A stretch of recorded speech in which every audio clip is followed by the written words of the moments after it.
Hey YouTubers, it's Shalita, and I've been gone just a little minute, but uh, there's been a topic that's really been on my mind, and I've been a little hesitant to talk about it, but I said from the beginning that I was going to be real, so might as well be real with it.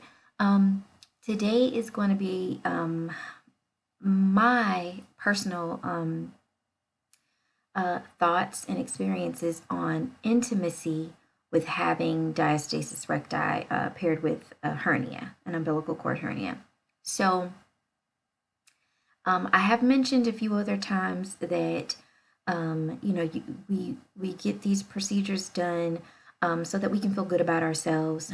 They are personal decisions that we've already some have prayed about, meditated on, and figured out that this is something that they wanted to do for them. And that's pretty much the decision that I had come to.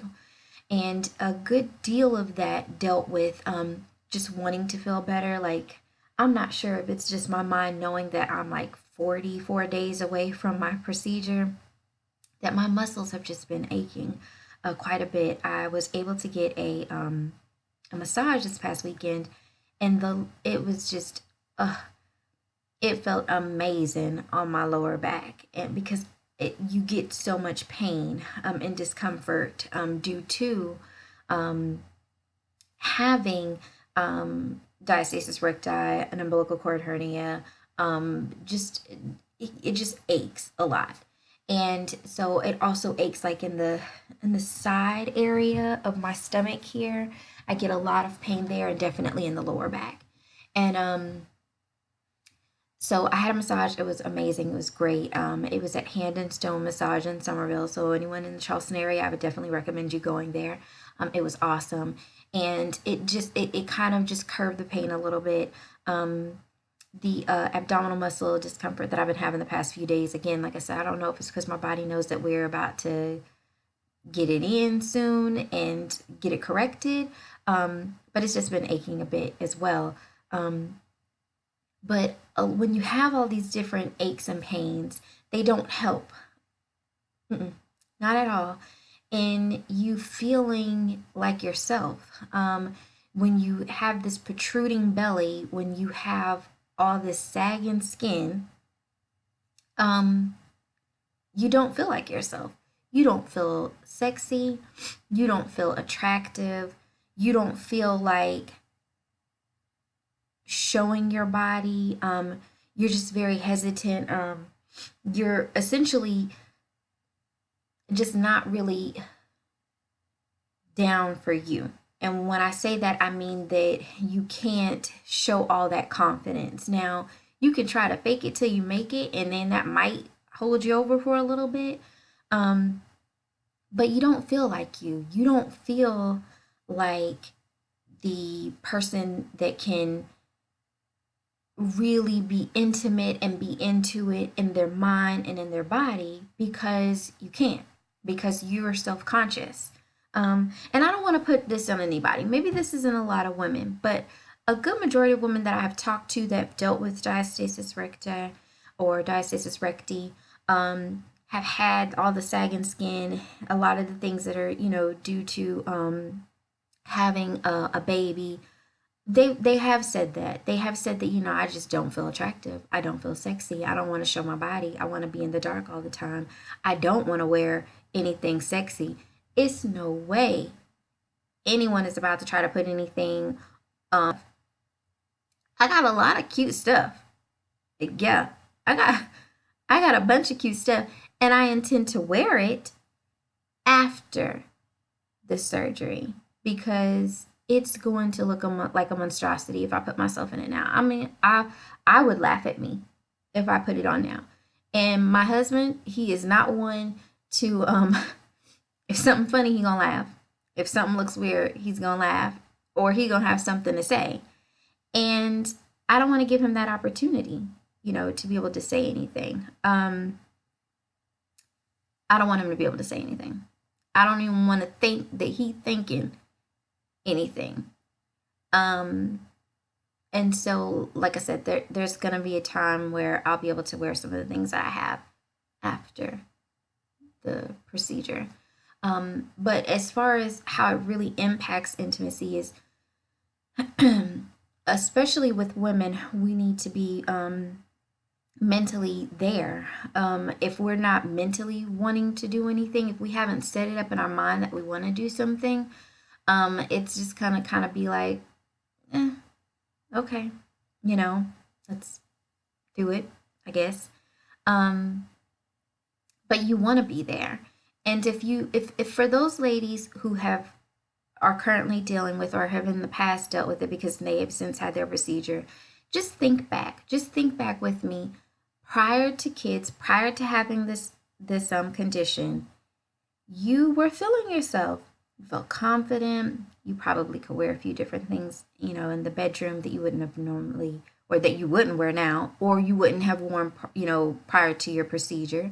Um, and you things were a lot more and I'm trying to be as clean about this as possible, so just bear with me, everyone.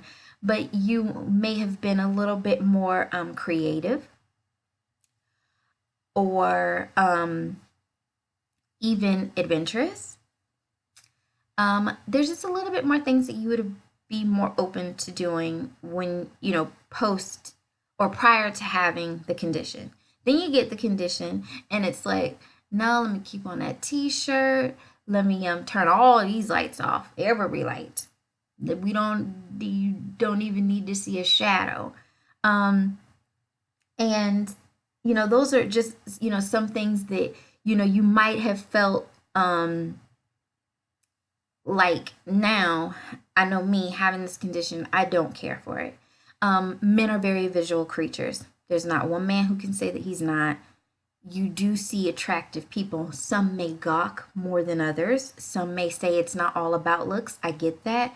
But there's something about the female that they are, whether it's internal or external, they are attracted. But they are also visual because they look, you know? And I would like to keep it to where I want to be looked at. I wear my clothes very well, so a lot of people just walking around wouldn't know that I deal with the condition that I deal with. But I can't hide myself from my husband as much as I may want to. You can't do that because I'm very convinced that, and I'm not naive to the fact that, you know, there are some females out there who they, don't mean you any well.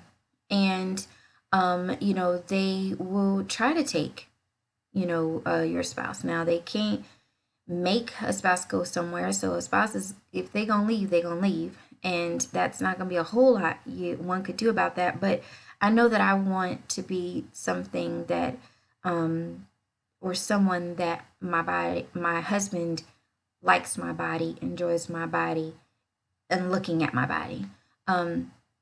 I can't be that for him if I don't like my body, enjoy my body, or want to look at my body. So a lot of my decision in wanting to get this procedure done was because of the pain and the discomfort. But also, I need and want to be my man's only eye candy. And I can't be that with confidence and have this. Right. So,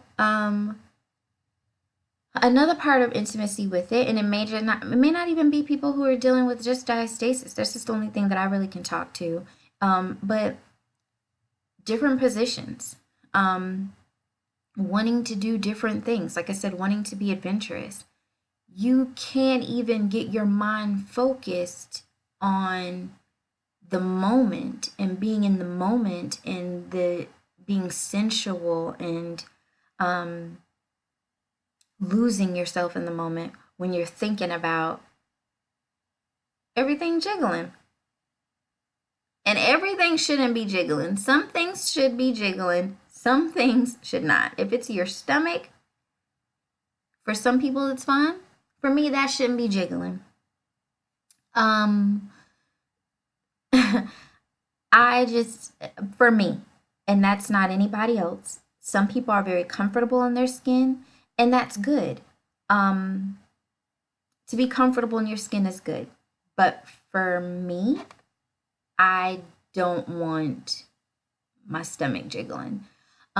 When you have a hernia, it's like a hard knot, so it feels very tough. And I don't like the fact that that presses up against my husband. That doesn't feel attractive. That doesn't feel sexy whatsoever. It just doesn't.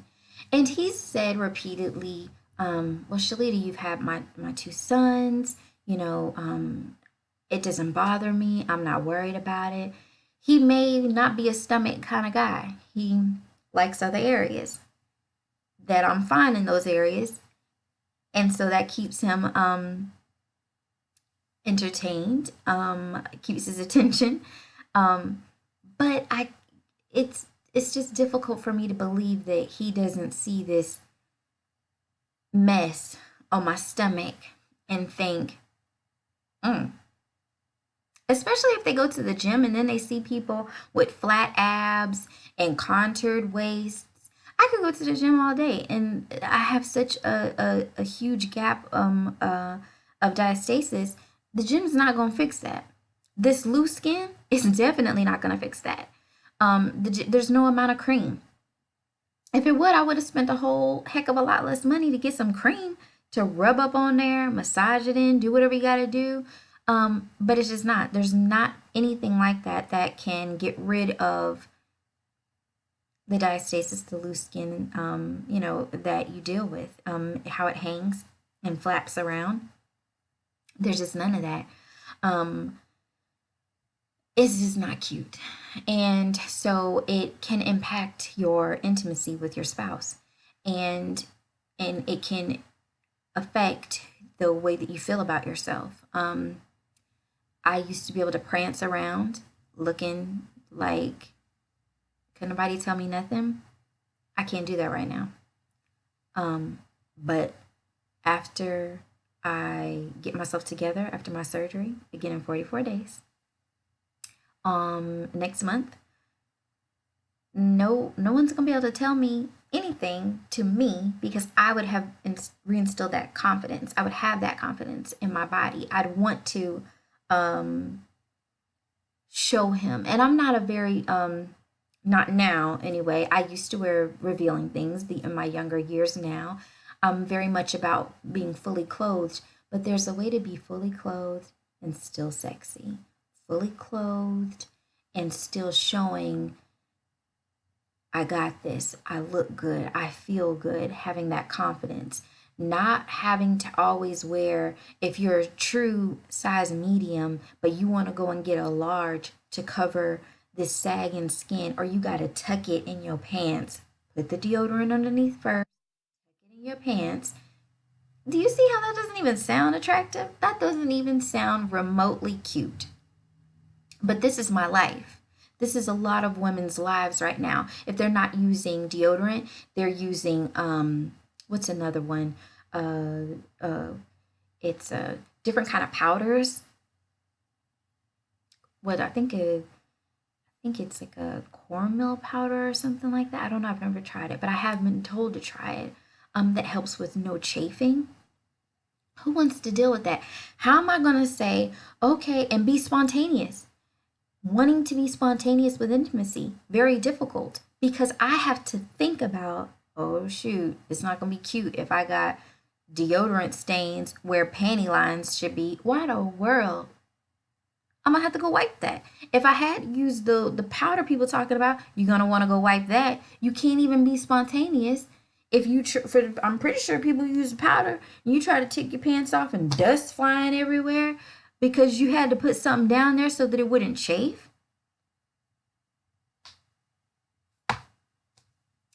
This is some people's real lives with intimacy, having diastasis, having umbilical hernias that protrude. We don't have the confidence in our bodies physically. There are some women who are ridiculously physically fit, but their body doesn't look like it. Their midsection doesn't look like it because of this condition. The strength of the abdominal core is not there. The protruding of the intestines, the sagging skin. bump stretch marks. I don't even care about stretch marks.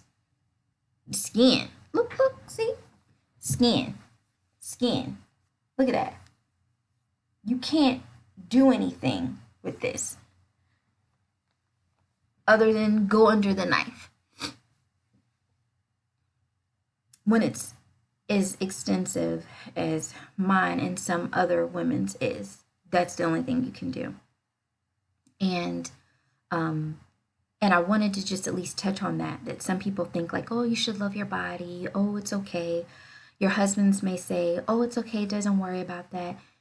They may not worry about that, but they do see beautiful bodies, especially if they go to the gym. If they're just walking at the grocery store, there are beautiful women out there. I don't discount that. There are some gorgeous women with some fly bodies, and I'm going to have that this summer.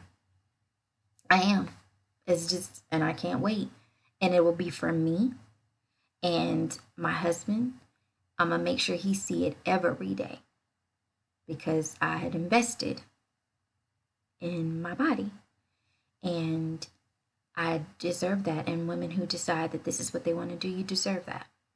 You know, we have carried these children.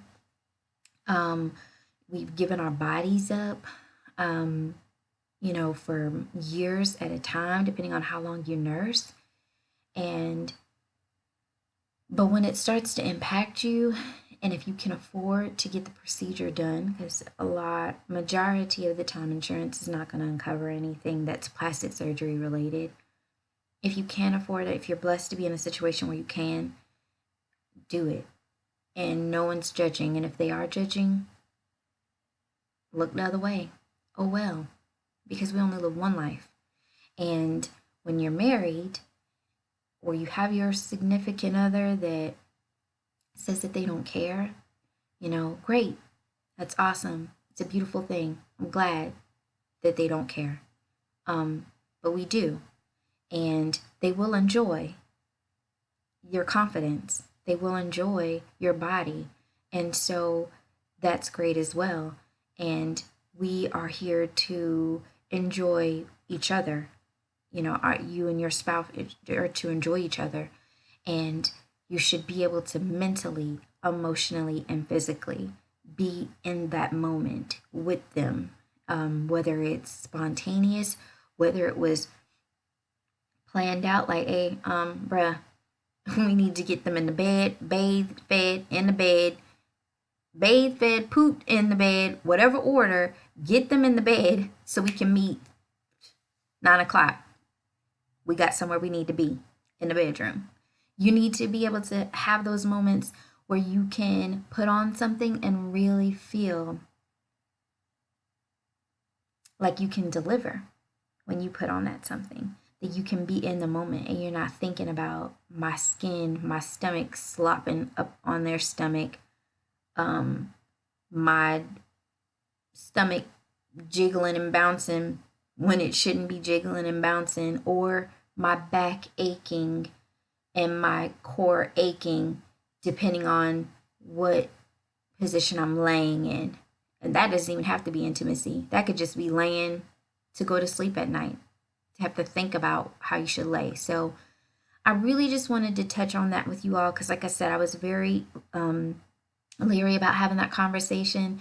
I wanted to keep it very open and real, but respectful and tasteful. But intimacy is impacted by diastasis, by umbilical hernias, by just people not feeling themselves. And if someone can gain that confidence and feel themselves, then I think that just allows for a better quality of life for them. And then in turn, that just bleeds down to, you know, those around them. So that was pretty much everything that I wanted to touch base on. I do want to let you know on some quick things that I am going to order, which is the ice heating packs. Definitely want to get that. Someone said that would be great for the healing process, as well as the foam pads. Tara mentioned that on her video, so got that in the cart. And then the faja. She hooked it up with that as well, so I'll be getting that. And that's just going to help with making everything feel really good, supported, and just feeling like yourself. So that's going to be a good thing to have. So those are some additional things that I would encourage you to get, as well as just making sure to get the lift recliner, depending on, if you need to rent that or something, reaching out to those individuals a month out, just making sure that they're able to get that for a delivery for the day before your surgery. Excuse me, and then just also setting up your support system. You're really going to need those individuals. Like I said, my mother-in-law is going to be staying with me for a while to help out. I've been training my sons with the cleanup, with the getting up and down the stairs, especially for my 2-year-old by himself. Just so that way I can kind of just delegate, hey, do this, and they know what to do. So that's a peace of mind. It's not going to be perfect, but that's just going to be me having to work on that. And then my mom is going to take me to the surgery. She'll be getting some footage. And then also the day after post-op appointment, she'll be taking me to that as well. So again, building up your support system, having those family members and friends stop by. I'm gonna be getting the hair braided because I don't want to worry about none of this for a little while. So that's not gonna be anything I have to worry about. So I'm definitely gonna get that done.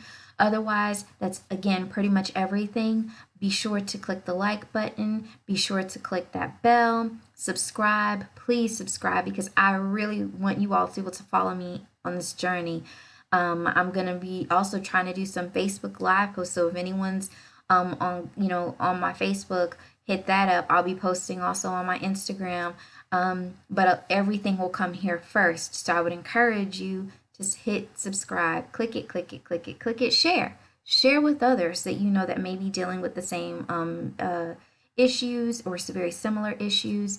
And I'm looking forward to it. Like I said, we're just a month out pretty much, and it's definitely getting exciting. So until next time, take care, stay blessed.